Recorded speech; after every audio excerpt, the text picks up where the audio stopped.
Top quality और consistent performance के लिए सिर्फ सिल्वर पंप नाम याद रखना। તો ન્યૂઝ એજન્સી એપીના હવાલાથી સૌથી મોટા સમાચાર મળ્યા છે। વિમાનમાં સવાર તમામ યાત્રીઓના મોત થયા છે। આ એપી ન્યૂઝ એજન્સીના હવાલાથી સમાચાર મળ્યા છે। અમદાવાદ પોલીસ કમિશનરે તમામના મોત થયાનું એપી ન્યૂઝને જણાવ્યું છે। ન્યૂઝ એજન્સી એપીના હવાલાથી આ સમાચાર છે, જો કે હાલ સત્તાવાર પુષ્ટિ નથી થઈ।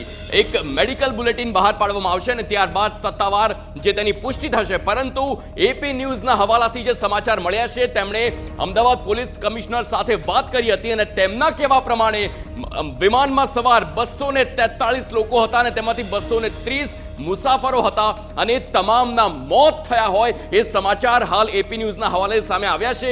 જો કે હાલ તે વાતની સત્તાવાર પુષ્ટિ સત્તા કે તંત્ર તરફથી નથી કરવામાં આવી, પરંતુ આ સમાચાર હાલ લેટેસ્ટ સામે આવ્યા છે। આ દુઃખદ સમાચાર છે, કારણ કે સિવિલ હોસ્પિટલની બહાર એ તમામ યાત્રીઓના પરિવારજન રાહ જોઈને બેઠા છે કે આખરે કોઈ સત્તાવાર કોઈ ન્યૂઝ આવે એના।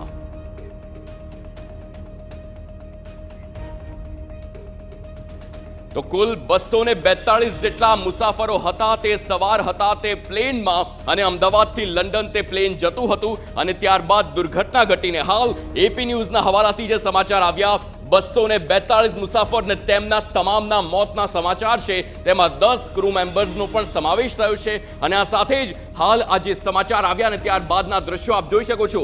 અલગ અલગ ઘટનાક્રમ આખો સર્જાયો છે। સૌથી પહેલા પ્લેન ક્રેશ થયું તેના દ્રશ્યો આપે જોયા, ત્યારબાદ અફરાતફરીનો માહોલ, એનડીઆરએફ હોય, એસડીઆરએફ હોય, એ તમામ રેસ્ક્યુની ટીમ માત્ર આખી જે ઘટનાને છે તેને કાબૂમાં લેવાનો પ્રયાસ કરી રહી છે, કારણ કે આ ઘટના બની ત્યારે અલગ અલગ વિસ્તારમાં તેનો કાટમાળ પડ્યો હતો। તે બોયઝ હોસ્ટેલમાં પણ પ્લેન જે કેટલોક ભાગ છે તે રહ્યો હતો, જ્યારે એન્જિનમાં બ્લાસ્ટ થયો હોય, બંને એન્જિન ફેલ થયા હોય તેવા પણ સમાચાર સામે આવ્યા હતા।